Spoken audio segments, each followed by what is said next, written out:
لله نحمده ونستعينه ونستغفره ونؤمن به ونتوكل عليه ونعوذ بالله من شرور أنفسنا ومن سيئات أعمالنا ومن يهده الله فلا مضل له ومن يضلله فلا هادي له ونشهد أن لا إله إلا الله ونشهد أن محمدا عبده ورسوله أما بعد فأعوذ بالله من الشيطان الرجيم بسم الله الرحمن الرحيم اهدنا الصراط المستقيم صراط الذين أنعمت عليهم صدق الله مولانا العظيم وصدق رسوله النبي الكريم ونحن على ذلك لمن الشاهدين والشاكرين والحمد لله رب العالمين إن الله وملائكته يصلون على النبي يا أيها الذين آمنوا صلوا عليه وسلموا تسليما اللهم صل على سيدنا مولانا محمد معدن الجود والكرم منبع العلم والحلم والحكم دائما صل وسلم صلاة وسلام عليك يا رسول الله وعلى آلك وأصحابك وأزواجك وذرياتك أجمعين.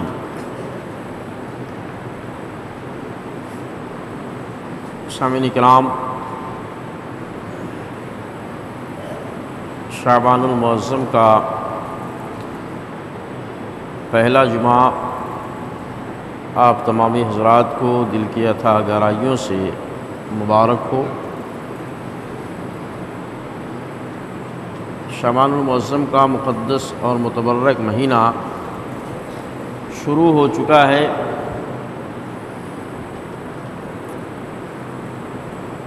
انشاءاللہ العزیز آنے والے جمعہ کو 14 تاریخ ہوگی، یعنی 14 شعبان المعظم، اور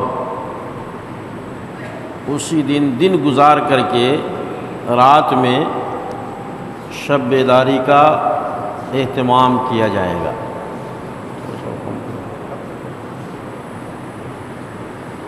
اسے اپنے ذہن میں محفوظ رکھیں اور کوشش کریں کہ جمعہ اور سنیچر دونوں دن روزہ رکھیں، کہ شعبان کی 14 اور 15 کو روزہ رکھنے کی فضیلت ہے، خاص طور سے 15 کی ہے، لیکن چونکہ یہ نفلی روزہ ہوتا ہے اور مسئلہ یہ ہے کہ نفلی روزہ اکیلے نہیں رکھنا چاہیے، آگے پیچھے ایک اس کے ساتھ ملا لینا چاہیے۔ تو سہولت کے اعتبار سے یا تو جمعہ اور سنیچر کو روزہ رکھیں یا پھر سنیچر اور اتوار کو، جیسی بھی سہولت ہو، سنیچر کے دن خاص طور سے رکھنا ہے۔ تو انشاءاللہ العزیز اس حوالے سے مزید تفصیلات آئندہ جمعہ کو پیش کی جائے گی۔ آج خاص طور سے اس تناظر میں گفتگو ہے کہ ہمارے ملک کی ایک بڑی ریاست اور اس کے علاوہ چند چھوٹی چھوٹی ریاستوں کا رزلٹ ہمارے سامنے آیا۔ خاص طور سے یو پی کا جو رزلٹ ہے وہ ہمارے لیے حیران کن بھی ہے اور افسوسناک بھی۔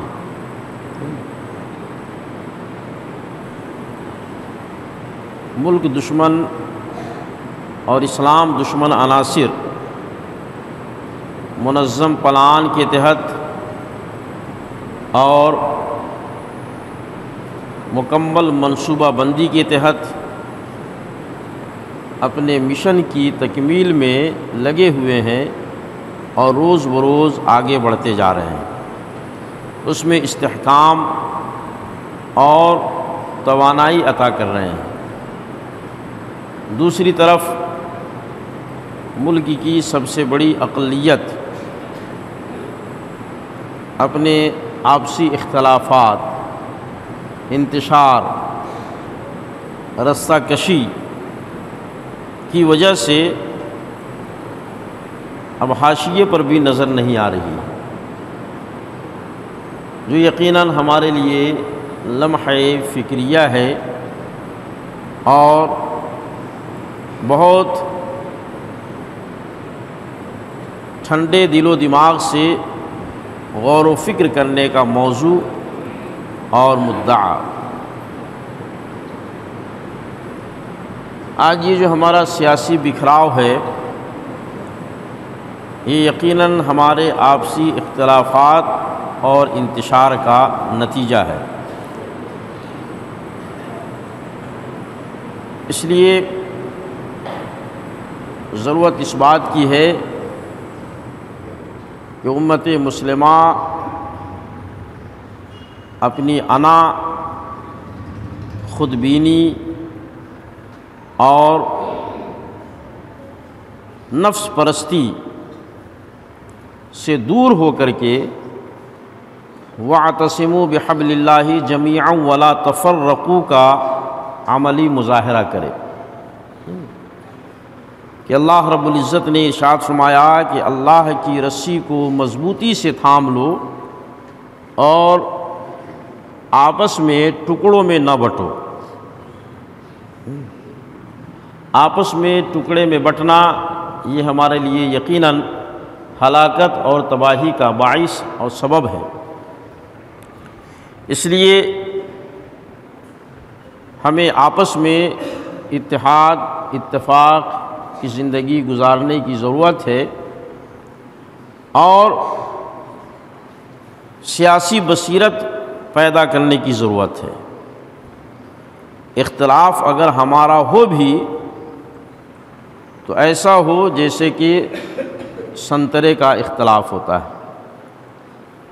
سنترا آپ دیکھتے ہیں، ایک سنترا لیجئے، اوپر سے وہ پورا آپ کو یکساں نظر آئے گا، جو اس پہ غلاف ہے، کھول ہے، چھلکا جسے ہم کہتے ہیں، وہ پورا متحد ہے، اور اس کے اندر جب آپ دیکھیں گے تو وہ الگ الگ ٹکڑوں میں ہے، قاش قاش بٹا ہوا ہے نہیں؟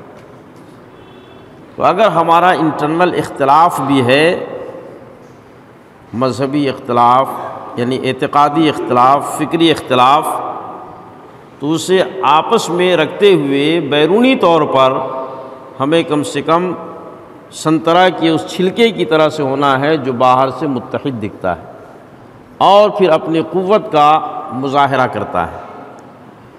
اس لیے پچھلے جمعہ کے خطاب میں نے عرض کیا تھا کہ حضرت امام اعظم رحمۃ اللہ تعالی علیہ کا جہاں ذکر جمیل ہوتا ہے، وہاں تقلید کی بات بھی آ ہی جاتی ہے۔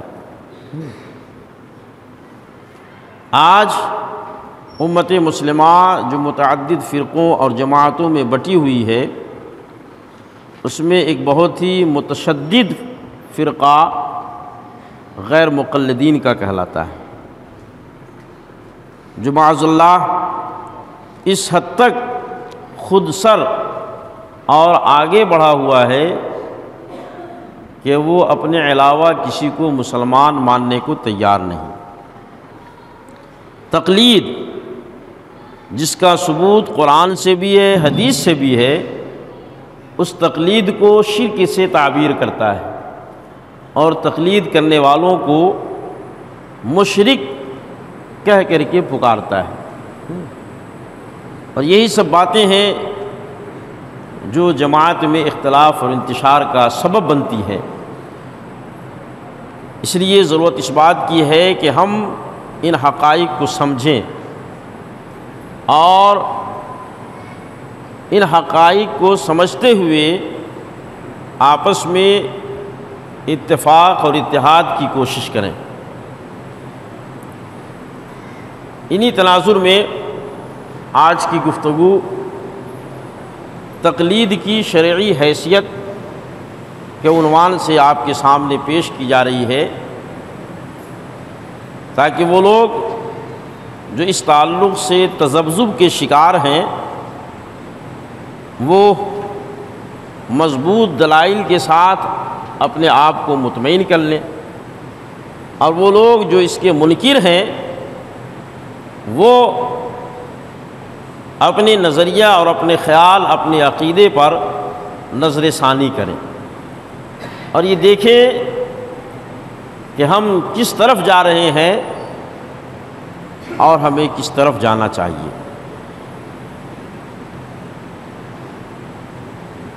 تقلید کی جہاں تک بات آتی ہے تو اس تعلق سے 3 باتیں ذہن میں محفوظ رکھنی ہیں۔ سب سے پہلے تو یہ سمجھ لیں کہ تقلید کا معنی کیا ہے اور تقلید کہتے کسے ہیں۔ تقلید کے تعلق سے علماء لغت کا کہنا ہے، یعنی تقلید کا لغوی معنی ہے قلادہ در گردن بستن، گلے میں پٹا ڈالنا، یہ تقلید کہلاتا ہے۔ اور اصطلاح میں اس کی متعدد تعریفیں کی گئی ہے۔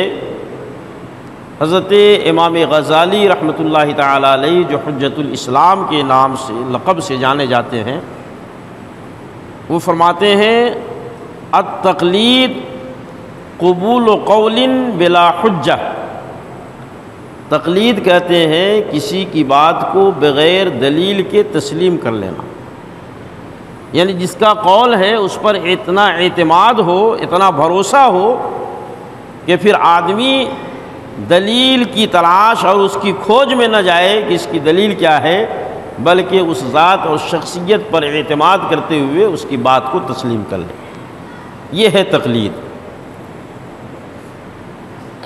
اب تقلید کن باتوں میں کی جاتی ہے اور کن باتوں میں نہیں کی جاتی ہے، اس تعلق سے آپ ذہن میں محفوظ رکھیں کہ 3 احکام ہیں شریعت کے۔ ایک وہ جسے عقیدہ کے نام سے جانا جاتا ہے، دوسرا وہ جسے صراحت کے ساتھ قرآن و حدیث میں بیان کیا گیا ہے، یعنی وہ مسائل جو صراحت کے ساتھ قرآن و حدیث میں بیان کیے گئے ہیں، اور تیسری قسم ان مسائل کی ہے جن کی صراحت قرآن و حدیث میں نہیں بلکہ وہ بعد کی پیداوار ہیں یا اس سلسلے میں احادیث متعارض ہیں۔ تو ایسے مقام پر مسائل کو سمجھنے کے لیے استنباط اور اجتہاد کی ضرورت پڑتی ہے۔ اسی تیسری قسم کے مسائل میں تقلید کی جاتی ہے۔ عقیدے میں کسی کی تقلید نہیں کہ وہ بالکل واضح ہے، وہ مسائل جن کا تذکرہ قرآن و حدیث میں ہے صراحت کے ساتھ اس میں کسی کی تقلید نہیں۔ مثال کے طور پر نماز، روزہ، حج، زکوٰۃ، یہ قرآن میں مذکور ہے، اس میں کسی کی تقلید نہیں کی جائے گی۔ شراب، زنا، بدکاری، جھوٹ، ان سب کی حرمت اور قباحت قرآن میں موجود ہے، اس میں کسی کی تقلید کی ضرورت نہیں۔ فجر میں 2 رکعت نماز، ظہر میں 4 رکعت، عصر میں 4 رکعت، مغرب میں 3 رکعت، عشاء میں 4 رکعت، احادیث سے ثابت ہے، واضح طور پر موجود ہے، اس میں کسی کی تقلید کی ضرورت نہیں ہے۔ وہ مسائل جو واضح طور پر قرآن و حدیث میں موجود ہیں ان میں کسی کی تقلید نہیں کی جائے گی۔ تقلید کہاں کی جائے گی؟ ان مسائل میں کی جائے گی جن کا حکم قرآن میں واضح طور پر موجود نہیں ہے، اسی میں اجتہاد کی ضرورت پڑتی ہے اور اسی میں استنباط کی ضرورت پڑتی ہے کہ ہر شخص اس بات کا اہل نہیں ہے کہ ڈائریکٹ قرآن سے مسائل کو نکال سکے یا قرآن و حدیث کے مفہوم کو سمجھ سکے۔ اس لیے یہاں پر ایسے لوگوں کے ذمے یہ کام کر دیا گیا جو قرآنی علوم کے ماہرین ہیں، احادیث کی باریکیوں کو بخوبی سمجھتے ہیں۔ جو لوگ قرآن کے اسرار و رموز کو بخوبی سمجھتے ہیں، احادیث پہ جن کی نگاہ ہے اور ان علوم و فنون میں مہارت رکھتے ہیں، انہی کو مجتہدین کہا جاتا ہے۔ ان کے اجتہاد پر عمل کرنا یہ بقیہ لوگوں کے لیے ضروری ہے۔ اگر ایسا نہ کیا جائے اور ہر شخص کو اجازت دے دی جائے کہ وہ قرآن سے مسائل کا استنباط کرے اور مسائل کا استخراج کرے، ڈائریکٹ قرآن سے رابطہ کرے، تو پھر زندگی دوبر ہو جائے گی اور عمل کرنا دشوار ہو جائے گا۔ جیسا کہ اس سلسلے میں ایک واقعہ درپیش ہوا کہ دو صاحب نماز پڑھ رہے تھے مسجد میں جماعت کے ساتھ۔ ایک تیسرا نوجوان سوٹڈ بوٹڈ مسجد کے اندر داخل ہوا اور وہ بغل میں نماز پڑھنے لگا۔ دو آدمی نماز پڑھ رہے ہیں، وہ تیسرا آیا سائیڈ میں نماز پڑھنے لگا۔ جب یہ نمازی نماز سے فارغ ہوئے تو انہیں اس نوجوان پہ ترس آیا کہ بھئی اپنا گھر سے آیا، وقت نکال کر کے مسجد میں پہنچا، اگر یہ نوجوان جماعت میں شریک ہو جاتا تو اس کو زیادہ ثواب مل جاتا۔ یہاں پر آیا اور جماعت کے ثواب سے محروم رہا۔ کہ حدیث مبارکہ میں فرمایا گیا ہے کہ بندہ اگر تنہا نماز پڑھتا ہے تو اسے اس کے مقابلے میں جو جماعت کے ساتھ نماز پڑھتا ہے 27 گنا کم ثواب ملتا ہے۔ جماعت سے پڑھنے والوں کو 27 گنا زیادہ ملتا ہے، اور ایک دوسری روایت میں تو 70 گنا تک کا آیا ہے۔ بہرحال اگر کم درجہ ہی مان لیا جائے تو جماعت سے نماز پڑھنے والے کو 27 گنا ثواب زیادہ ملتا ہے۔ تو ان نماز پڑھنے والوں کو اس نوجوان پہ ترس آیا۔ جب وہ نوجوان بھی فارغ ہو گیا تو کہا کہ بابو تم جماعت میں شریک کیوں نہیں ہوئے؟ جماعت میں شریک ہو جانا چاہیے۔ تو اس نوجوان نے کہا کہ جماعت کا تذکرہ کہاں ہے قرآن میں؟ قرآن میں تو کہیں نہیں آیا ہے کہ جماعت کے ساتھ نماز پڑھو۔ تو انہوں نے کہا کہ دیکھو قرآن میں اللہ رب العزت نے فرمایا ہے وَارْكَعُوا مَعَ الرَّاكِعِينَ، رکوع کرنے والوں کے ساتھ رکوع کرو۔ تو اس نوجوان نے کہا کہ قرآن میں تو رکوع کا لفظ آیا ہے، نماز کا تو لفظ نہیں ہے۔ تو اس نے کہا کہ بھئی رکوع روزے میں تو ہوتا نہیں، حج میں تو ہوتا نہیں، جہاد میں ہوتا نہیں، رکوع تو نماز ہی میں ہے۔ تو یہاں پر جو حکم دیا گیا ہے کہ رکوع کرنے والوں کے ساتھ رکوع کرو، اس سے مراد نماز ہی میں رکوع کرنا ہے، یعنی نماز جماعت کے ساتھ ادا کرنا ہے۔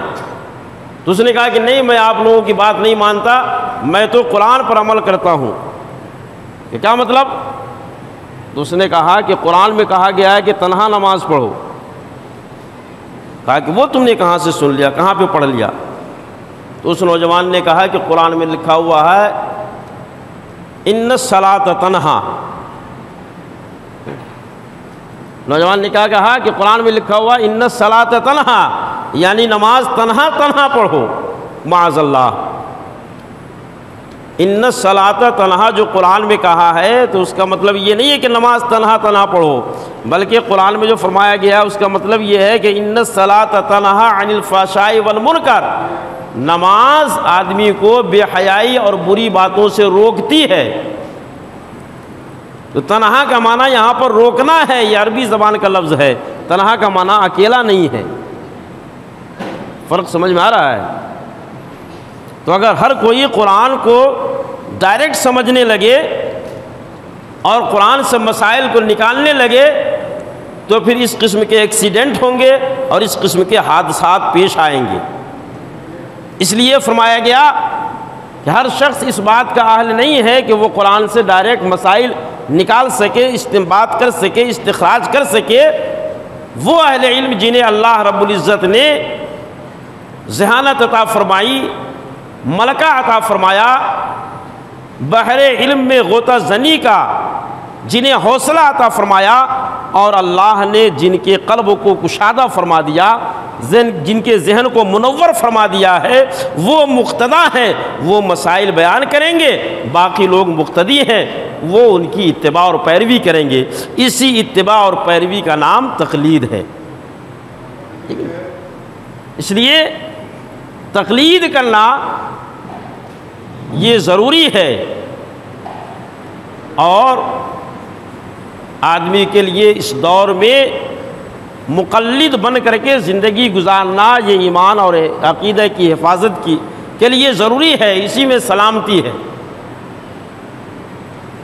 اب کوئی سوال کر سکتا ہے کہ اگر تقلید اتنا ہی ضروری ہے تو کیا قرآن مقدس میں اللہ رب العزت نے اس تعلق سے کچھ ارشاد فرمایا؟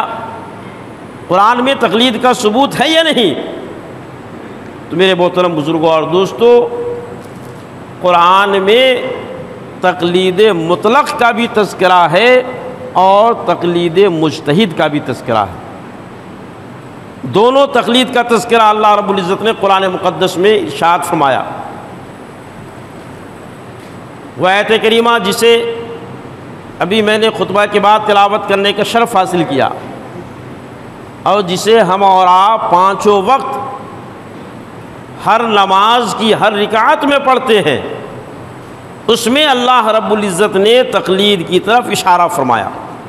سورہ فاتحہ ہم اور آپ ہر نماز میں ہر رکعت میں پڑھتے ہیں، یہاں تک کہ اگر اسے نہ پڑھے تو نماز ہی نہیں ہوگی، واجب الاعادہ ہوگی۔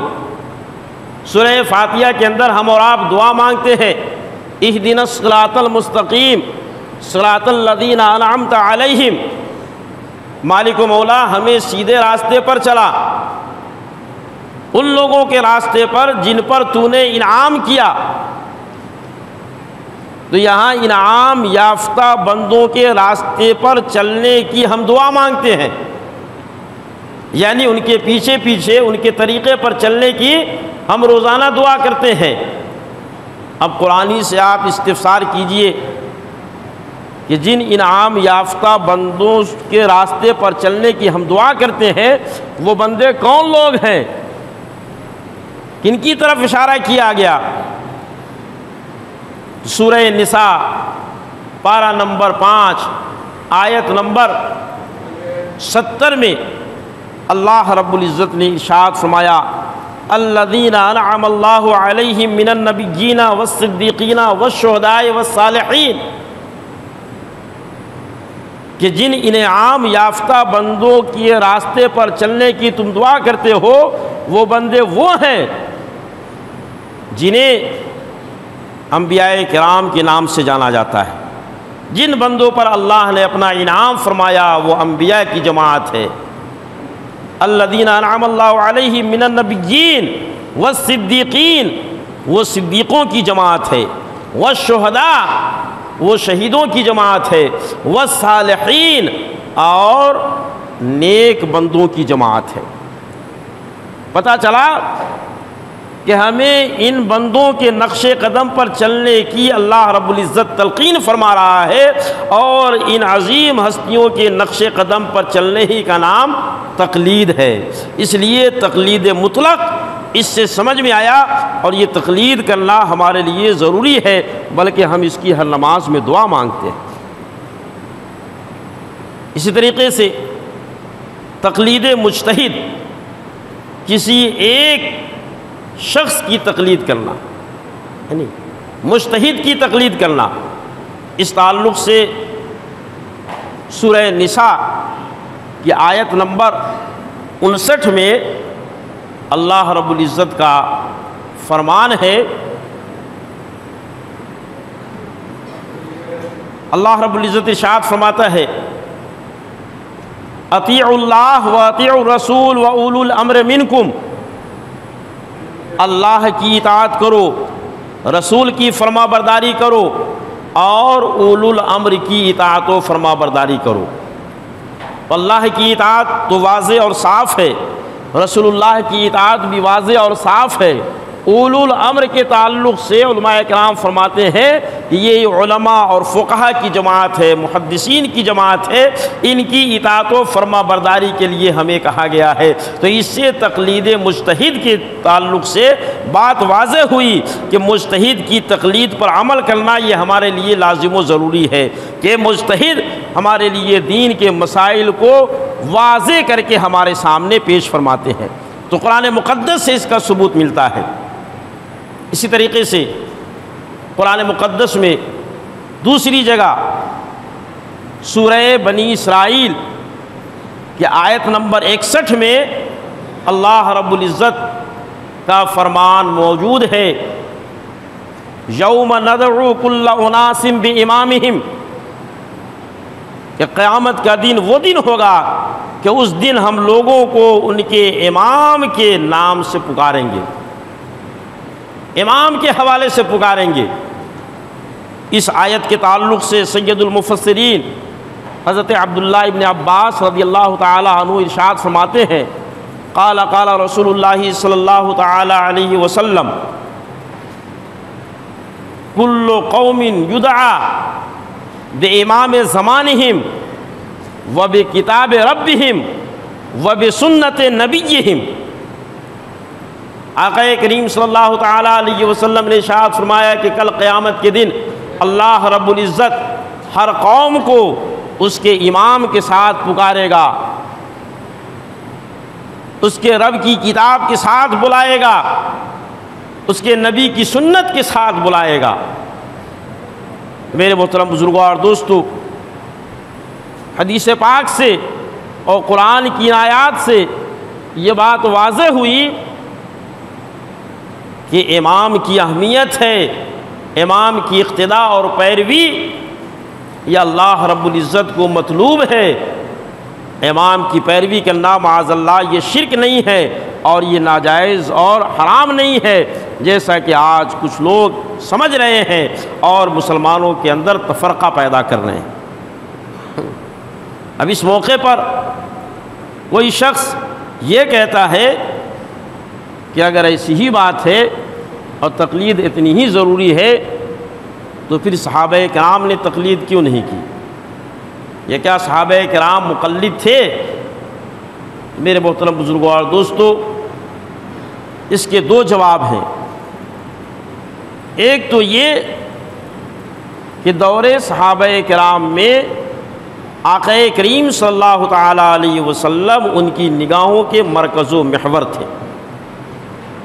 جب بھی کوئی مسئلہ درپیش ہوتا تو وہ لوگ آقا کریم صلی اللہ تعالی علیہ وسلم کی بارگاہ میں حاضر ہو کر اپنے مسئلے کا حل طلب کر لیا کرتے تھے، اپنی الجھنیں دور کر لیا کرتے تھے، معاملات ان کے صاف ہو جاتے تھے۔ اس لیے انہیں کسی اور کی اقتداء اور پیروی کی ضرورت نہیں تھی، بلکہ ان کا حال اور عالم تو یہ تھا کہ نبی پاک صلی اللہ تعالی علیہ وسلم کی صحبت بابرکت کی وجہ سے وہ اس مقام پر فائز ہو گئے تھے کہ آقا کریم صلی اللہ تعالی علیہ وسلم نے ارشاد فرمایا، اصحابی کالنجوم بأیہم اقتدیتم اہتدیتم، کہ میرے صحابہ یہ ستاروں کی مانند ہے، لوگوں تم ان میں سے جن کی پیروی کرو گے راہ یاب ہو جاؤ گے، کامیاب ہو جاؤ گے۔ تو وہ صحابہ کرام تو امت کے لیے مقتدا ہے، وہ صحابہ کرام امت کے پیشوا ہیں، تو بھلا انہیں کسی دوسرے کی اقتداء کی کیا ضرورت؟ اسی طریقے سے ابو داؤد شریف میں آقا کریم صلی اللہ تعالی علیہ وسلم کی یہ حدیث موجود ہے۔ پہلی جو حدیث میں نے پڑھی وہ مشکات شریف صفحہ نمبر 554 کی ہے، اور یہ حدیث ابو داؤد شریف صفحہ نمبر 334 کی ہے۔ آقا کریم صلی اللہ تعالی علیہ وسلم ارشاد فرماتے ہیں، علیکم بسنتی و سنت خلفاء راشدین، لوگو تمہارے اوپر میری سنت کی پیروی کرنا لازم ہے اور میرے صحابہ کی سنت کی پیروی لازم ہے۔ تو آقا کریم صلی اللہ تعالی علیہ وسلم نے تو انہیں آتھرائز بنا دیا تھا ان کی پیروی ہمارے اوپر ضروری ہے اور ہمارے اوپر ان کی اقتداء لازم ہے۔ وہ مقتدیٰ ہے، انہیں کسی کی پیروی کی ضرورت اور حاجت نہیں تھی، اس لیے انہیں تقلید کی حاجت نہیں تھی۔ لیکن اب اس کے بعد آئیے، آقا کریم صلی اللہ تعالیٰ علیہ وسلم جب لوگوں کی نگاہوں سے اوجھل ہو گئے، جب آپ نے پردہ فرما لیا، لوگ ڈائریکٹ اب آپ کے پاس جا کر کے بالمشافہ ملاقات کر کے اپنے مسائل حل نہیں کرا سکتے تھے، تو ایسے وقت میں صحابہ کرام نے چند صحابہ کرام کو اپنا مقتدیٰ تسلیم کیا، اور جب انہیں کسی مسئلے میں الجھن پیدا ہوتی، مسائل کی معلومات حاصل کرنی ہوتی، تو انہی علماء کرام اور انہی مخصوص صحابہ کرام کے پاس جا کر کے وہ مسائل دریافت کرتے، اور پھر جیسا وہ ارشاد فرماتے اس اعتبار سے وہ عمل کرتے۔ یہاں تک کہ علماء فرماتے ہیں کہ مدینہ منورہ میں یوں تو بہت سارے صحابہ کرام تھے، مگر ان تمام صحابہ میں حضرت زید بن ثابت رضی اللہ تعالیٰ عنہ مقتدیٰ تھے، اہل مدینہ ان کی اتباع اور پیروی کرتے تھے۔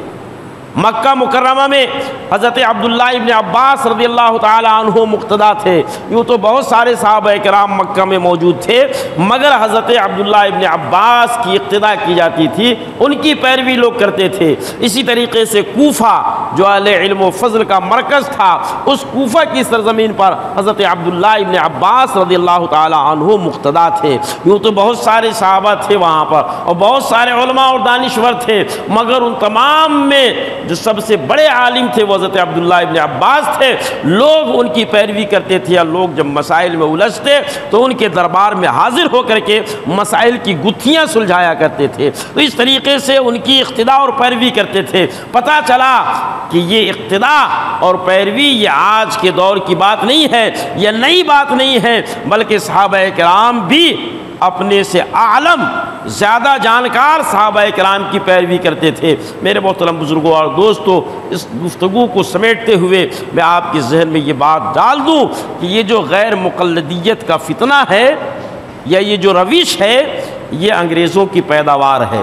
ملکہ وکٹوریہ کے اقتدار سے پہلے اسلام میں اس قسم کی کوئی بات نہیں تھی اور اس قسم کی کسی فرقے کا وجود نہیں تھا۔ یہی وجہ ہے کہ آج تاریخ آپ اٹھا کر کے دیکھ لیں تو پتہ چلے گا کہ جتنے بھی علماء ہیں، جتنے بھی محدثین ہیں، جتنے بھی مفسرین ہیں، جتنے بھی فقہا ہیں، وہ سارے کے سارے مقلد ہیں۔ ایک ایک کا نام آپ گنتے چلے جائیں، پتہ چلے گا کہ وہ مقلد ہیں۔ حضرت غوث پاک رضی اللہ تعالیٰ عنہ علمی دنیا میں ایک بہت بڑا نام ہے، حضرت غوث پاک رضی اللہ تعالیٰ عنہ بھی مقلد ہیں۔ روحانی دنیا میں حضرت غوث پاک کا نام بہت بلند و بالا ہے، اور علمی دنیا میں حضرت امام بخاری رحمۃ اللہ تعالیٰ علیہ کا نام بہت بلند و بالا ہے۔ حضرت امام بخاری بھی مقلد ہیں، حضرت امام مسلم بھی مقلد ہیں، حضرت امام ابو داؤد بھی مقلد ہیں، حضرات سیاہ ستہ جتنے بھی ہیں اور ان کے علاوہ جتنے محدثین ہیں، یہ سارے کے سارے مقلدین ہیں۔ اور قریب آ کر کے آپ دیکھیں، ہمارے ہندوستان کے شہنشاہ ہند حضرت خواجہ غریب نواز رحمۃ اللہ تعالیٰ علیہ یہ بھی مقلد ہیں۔